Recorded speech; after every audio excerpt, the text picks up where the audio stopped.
Welcome back, everyone. If you've been following this absolute train wreck of a legal battle, you know that the drama behind the scenes of It Ends With Us was infinitely darker than anything we saw on screen. Let's do a quick rewind. Weeks ago, it was announced that Blake Lively and Justin Baldoni had reached a settlement. The sexual harassment claims? Thrown out by the judge because Blake was technically an independent contractor, not an employee. Justin's massive countersuit for defamation and extortion? Also dismissed. Both sides released statements saying they were committed to workplaces free of improprieties, and the financial details were locked in a vault. It felt like a classic Hollywood sweep under the rug. But behind closed doors, a massive ticking time bomb was waiting to go off. Here is where the story blows wide open. According to brand new court orders, Federal Judge Louis Lyman demanded both legal teams drag themselves back to a New York courtroom for a June 1st showdown. Why? Because Blake Lively is going for the jugular. Even though the main case was settled, Blake's legal team filed a motion arguing that she qualifies as a prevailing defendant under California Civil Code Section 47.1. Now, what does that legal jargon actually mean? It means Blake's team is arguing that Justin Baldoni's countersuit against her wasn't just baseless. They claim it was an illegal, retaliatory move designed to silence her, and because of that, Blake wants Justin Baldoni and his production company Wayfarer Studios to pay her legal bills. We aren't talking about small claims court here. We're talking about potential statutory penalties and tens of millions of dollars in attorney fees. If you thought the PR battle was over, the lawyers are just getting warmed up. 3 days after the so-called settlement was announced, Blake's attorneys, Michael Gottlieb and Ezra Hudson, dropped an absolute bombshell statement.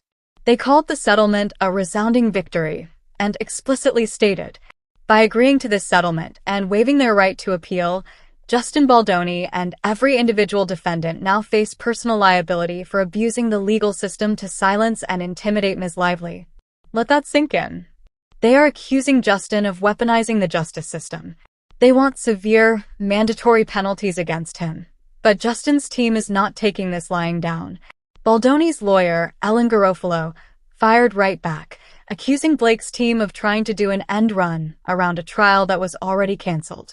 Garofalo stated that reopening this issue is basically forcing an alternative trial, which means dragging out new experts, new depositions, and more endless discovery. Another lawyer on Baldoni's side, Friedman, was even more blunt, saying, in our view, they settled because they knew they were going to lose in court. So, who is right? This is exactly why Judge Lyman ordered the emergency hearing. The judge has to figure out the burden of proof here. Does California's law protecting sexual harassment complainants from retaliatory lawsuits even apply when the case was settled out of court? High-profile defense attorney Mark Garagos recently weighed in, and he did not mince words. Garagos pointed out that part of the reason this case settled so fast is because Blake's lawyers allegedly committed egregious errors regarding jurisdiction early on in the lawsuit. The court threw out 10 of Blake's 13 initial claims, and she voluntarily dismissed the rest.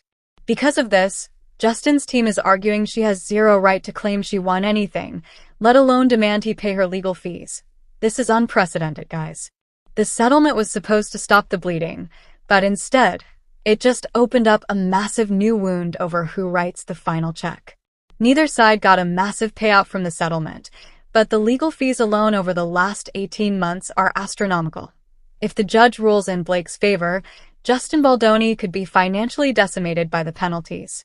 If the judge rules in Justin's favor, Blake's entire narrative of a resounding victory completely collapses.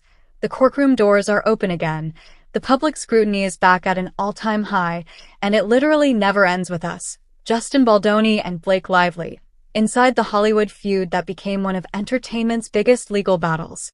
The dispute between Blake Lively and Justin Baldoni evolved from what appeared to be creative tensions during the production of It Ends With Us into one of the most closely watched legal and public relations battles in Hollywood. What began as rumors surrounding the film's promotional campaign eventually expanded into allegations of workplace misconduct, claims of retaliation, multimillion-dollar lawsuits, accusations of defamation, and extensive media scrutiny. By 2026, although both sides had reached a settlement, disputes over legal fees and damages were still being argued in court. The film at the center of the controversy. The conflict traces back to the production and release of It Ends With Us, the film adaptation of the best-selling novel by Colleen Hoover. The movie starred Lively and Baldoni, with Baldoni also serving as director. The film performed strongly at the box office and attracted significant public attention. However, fans and entertainment reporters noticed unusual signs during the film's promotional campaign. Lively and Baldoni largely avoided joint appearances, and speculation grew that there were tensions behind the scenes.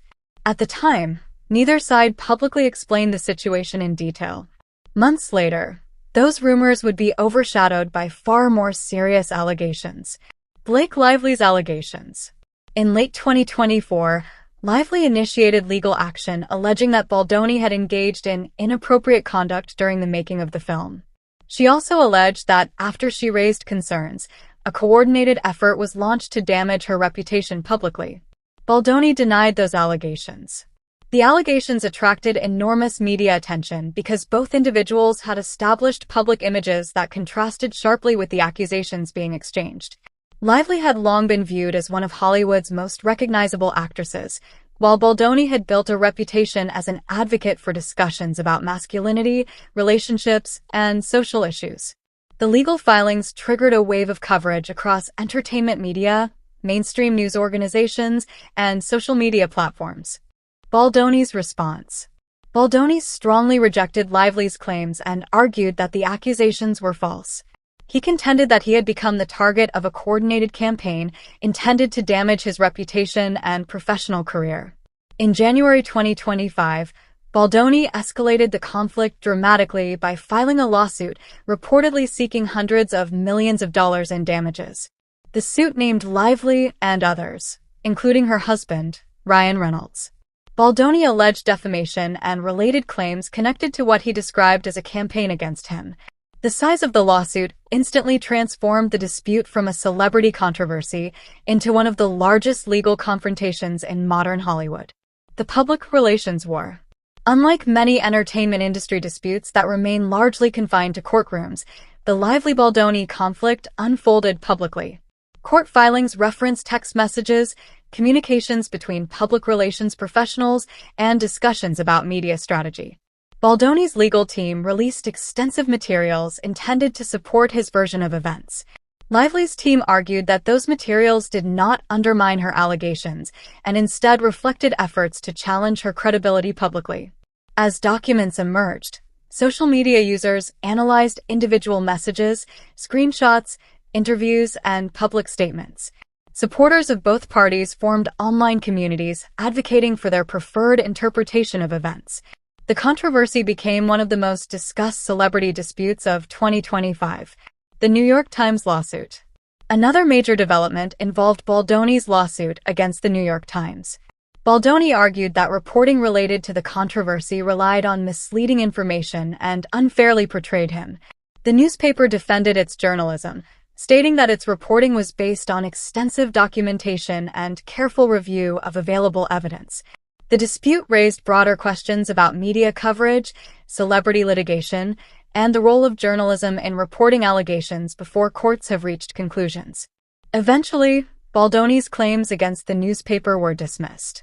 The court concluded that the legal standards required for the claims had not been met. Courtroom setbacks for both sides. One reason the case attracted so much attention was that neither side achieved a complete victory in court.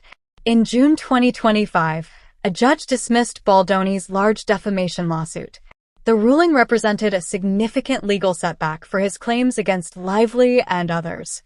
The dismissal did not determine whether the underlying allegations were true or false.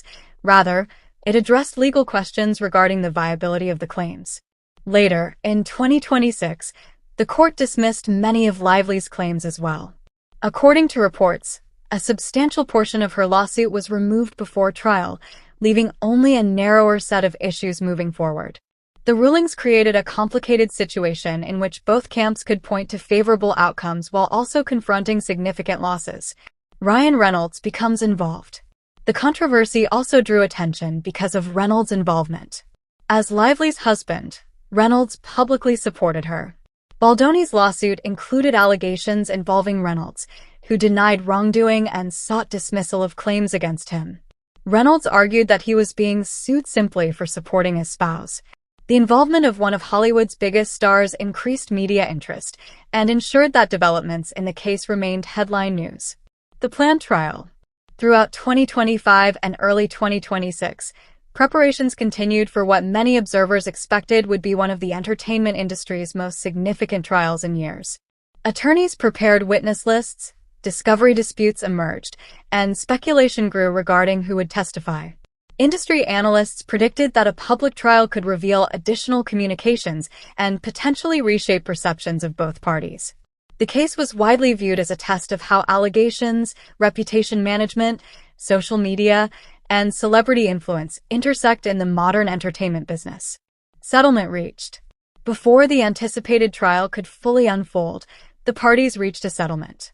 In May 2026, Lively and Baldoni announced that they had resolved the dispute.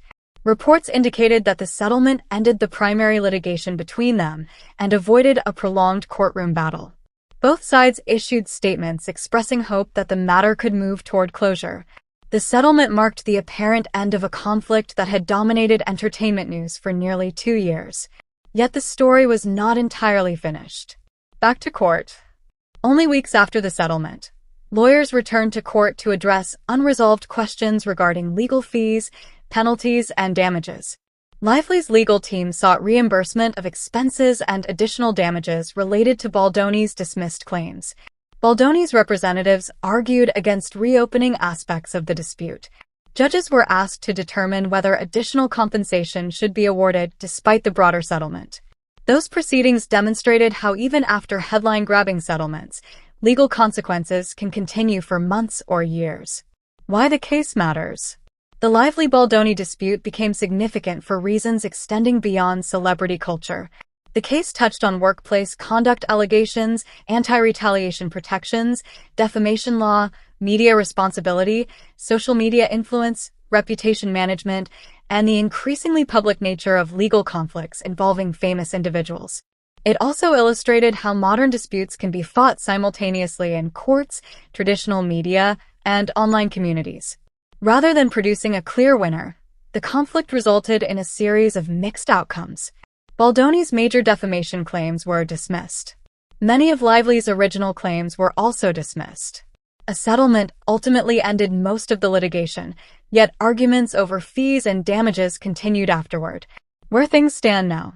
As of June 2026, the principal lawsuit between Lively and Baldoni has been settled, but court proceedings regarding fees and damages remain active. Judges are continuing to evaluate requests related to legal costs and potential penalties arising from the failed counterclaims. For Hollywood, the saga has already become one of the defining entertainment industry legal battles of the decade, a dispute that transformed a successful film adaptation into a prolonged fight involving allegations.